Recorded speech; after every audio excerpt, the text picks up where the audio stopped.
Okay, I want to shoot a quick video here that's going to connect how this little document connects two significant points in history. This is what's called an assignee. So during the French Revolution, which was basically an Illuminati revolution, it was called the Jacobite Rebellion.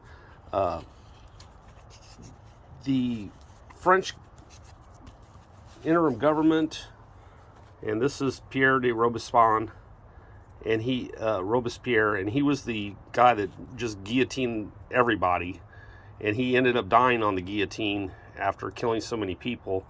But they hated he called himself the chief enemy of Christ, and him and the people behind this movement, the secret society movement, that was originally called the actual Illuminati, that they called the specific one, they called it the Jacobite Rebellion.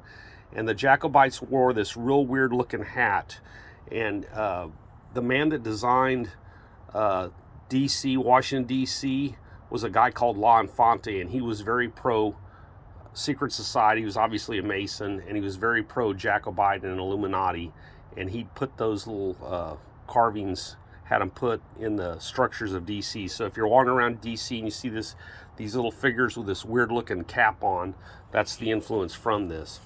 So to raise money, they started selling off the churches in France. And this is from the one in Rouen, which is germane to the second part of what I'm going to bring up here. So the French government accepted this as actual money. The Italian government did, and also the Russian government accepted this as money.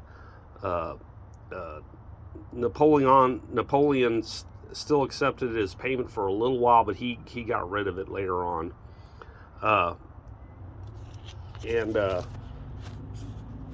This was a bad thing, this French rebellion. Yes, they got rid of the monarchy.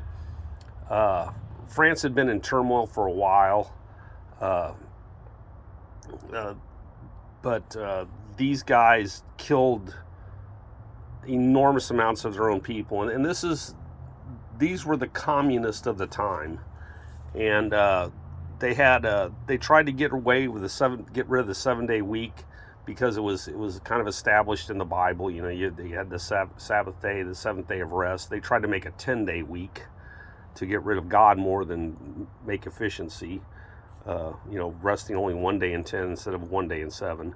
And they also had 20% unemployment. So this genius decided, well, why don't we just kill off 20% of the population, and that'll, solve the problems. And that's how these communist people think. And like I said, these were communists before the term communism came out.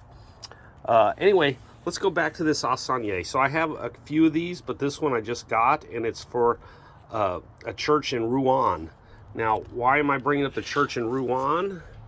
It has to do with these guys, gargoyles that are put on the side of churches that were constructed during the Middle Ages. You prominently see them, and they're ugly looking little monster things. But where the term came from was, there was a sea monster, a sea serpent called gargoyle, that was in Rouen, and it was eating cattle, and it supposedly ate a few people and kids, but it was a giant sea serpent, and they called it gargoyle. Well, finally, the bishop that was, this is circa 631 AD to 641 AD. There's a little bit of a discrepancy in the time, but it was under the Moravian king Cloet II. Anyway, this bishop got a couple of other guys together, and they killed this thing. They lured it out onto the land, and they killed it. Well, they cut off its head, and they put it on the corner of a church as a token of victory of God over this agent of Satan. And eventually the head disintegrated, so they made a stone effigy to kind of commemorate it, and that's where we get the gargoyles on the corners of churches throughout the Middle Ages. They just kept adding it on and adding on. And of course, they kind of lost track of how it got there and everything. But anyway, that's how I'm bringing these two pieces through time together to touch two events. Dinosaurs, sea serpents, large reptiles didn't all die 65 million years ago, like they say. A lot of them were up until recent times, and there's stories in every culture about dragons. Now, the term dinosaur didn't appear until 1850. Before that, they were called dragons and monsters and serpents.